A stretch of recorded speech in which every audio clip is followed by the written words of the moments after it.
Hi Leo rising, suns and moons, this is your May prediction video and I picked 5 most important events.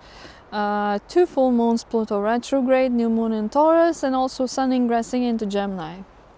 So let's start with the first one, which is full moon in Scorpio on the 11th degree in the first house, on the 1st of May and in the 4th house. So there's some rather dramatic event because it's in Scorpio and it's full moon, so you can imagine a dramatic kind of event at home or with a family. Of course, it doesn't have to be bad, but it's some kind of truth or some kind of discovery, some kind of because it's Scorpio, so I would say it's something coming from the from unknown into the known, and you will have to deal with it, and maybe it's going to be a little bit emotional because it's full moon. Yeah, regarding the family, like I said, so maybe a family member or the parents, or maybe I don't know, even the kids, although the kids is the 5th house, but maybe someone will reveal something that can happen. Also, something with water at home, maybe water pumps or whatever. It's full moon, so it's overflowing. That would be very basic kind of prediction, like overflowing water at home, but it can happen for some. Yeah, I think that would be all, because maybe Scorpio is also about the sharing of resources at home, like something that you share, or maybe you own a home with someone and maybe the matters will gain the momentum. But because it's just a full moon, I don't think there's any kind of decision made regarding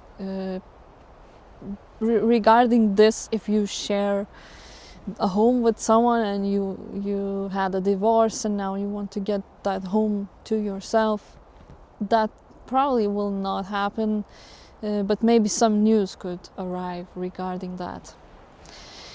Okay, the next one is Pluto retrograde in Aquarius on the 5th degree on the 6th of May and in the 7th house. So this is important for you because it's in relationships.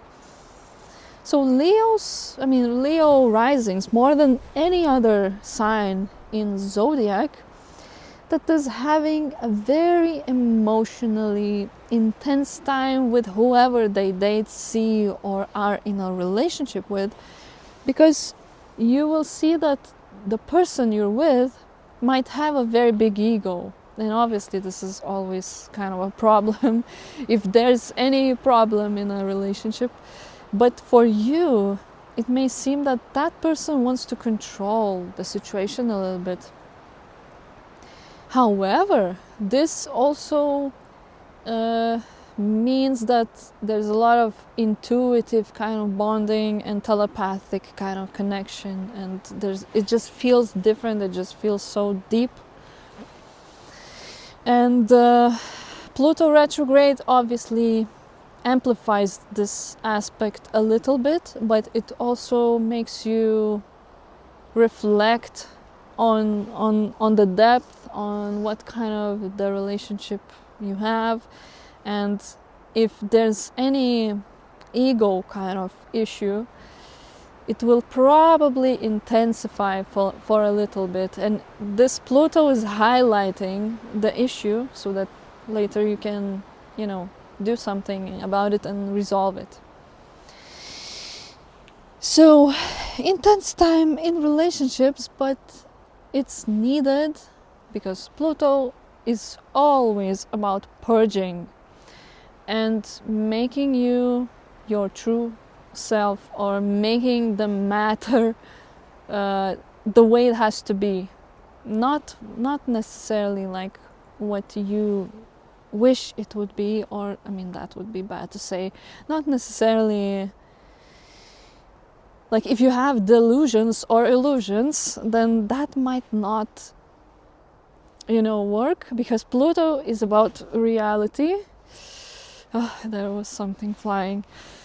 Okay, maybe let's move to the next one. New moon in Taurus on the 25th degree on the 16th of May and in the 10th house. So for you, there's a new little chapter at your work.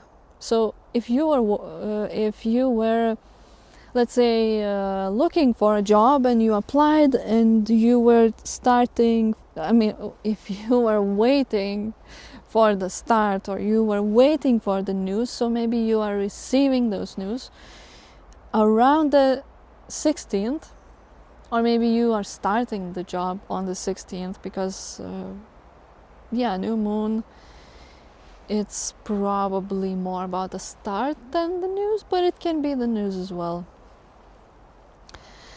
Okay, the next one is Sun ingressing into Gemini conjunct Uranus on the 0 or 1st degree on the 21st of May and in the 11th house.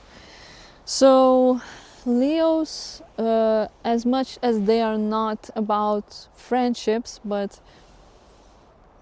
with Uranus being in the 11th house, you will see that you will participate more in the groups of some sort.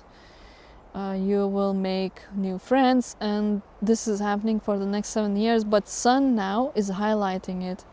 So maybe you are joining that new group or some kind of social situation now around the 21st, because ultimately Sun is just highlighting it. And it can also mean just hanging out with a friend on that day or the next couple of days, and should be nicer than usually, because you will get to shine more than, you shine always, but you will get to shine even more. Okay, and the last one we have full moon in Sagittarius on the 9th degree on the 31st, the last day of May. And it's happening in the 5th house, and it's very windy and very cold. Okay, in the 5th house. Okay, so it's interesting. You had Pluto retrograde in the 7th, and now you have full moon in the romance house. And I think you had something last month again in the 5th house. There's so much focus on romance, on relationships, on having fun, exactly what you like the most. So this full moon is about